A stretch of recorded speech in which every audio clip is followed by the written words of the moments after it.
Verse 24. Now I'm going to put emphasis on the personal pronoun I. For I will take you from the nations. I will gather you from the lands. And I will bring you into your own land. Verse 25. Then I will sprinkle clean water on you, and you will be clean. And I will cleanse you from all your filthiness and from all your idols. Moreover, I will give you a new heart, and I will put a new spirit within you. And I will remove the heart of stone from your flesh, and I will give you a heart of flesh. And I will put my spirit within you, and I will cause you to walk in my statutes, and you will be careful to observe my ordinances. Do you recognize the pattern there?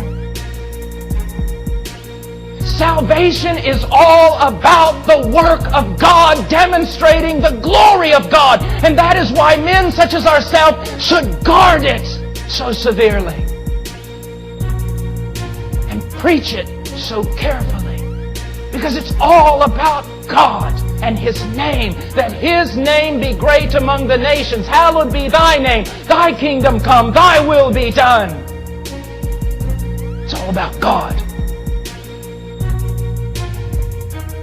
When you no longer have regeneration in preaching, you have nothing. Nothing. He says, for I will gather you from the nations. What? Separation. Separation. I will take you out of there. And I will do it with a strong hand. If there is no work of separation in your life recognizable at any point in time, you're lost. You say, oh, Brother Paul, if I say that, they'll kill me. Then die! I'll lose my... Then lose your home! It'll cost me. Then make the payment. Don't tell me about that. How many Calvinists do we have? How many men who have good theology, but they are too cowardly to preach it? Because it'll get me in trouble. What do you expect it to do? All the ones who have gone before us, their blood, they shed. You're preaching to a largely unregenerate church body. What do you expect them to do to you? But how is it going to change? Except we suffer.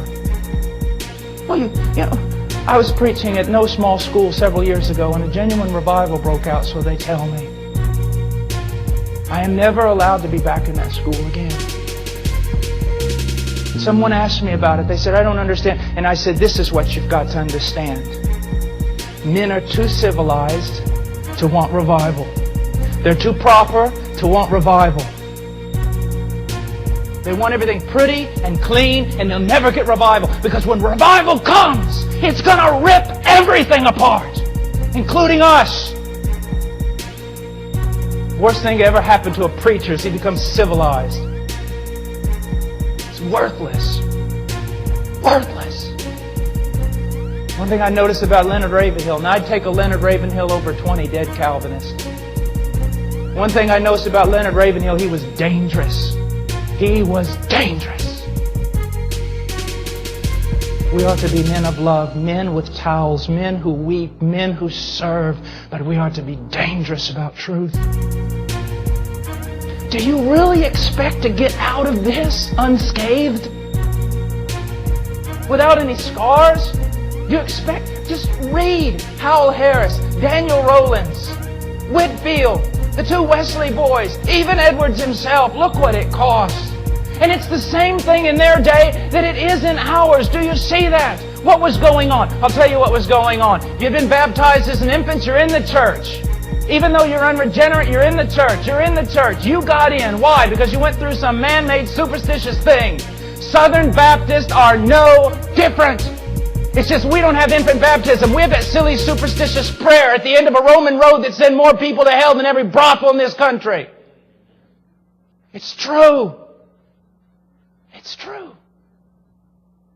It's true.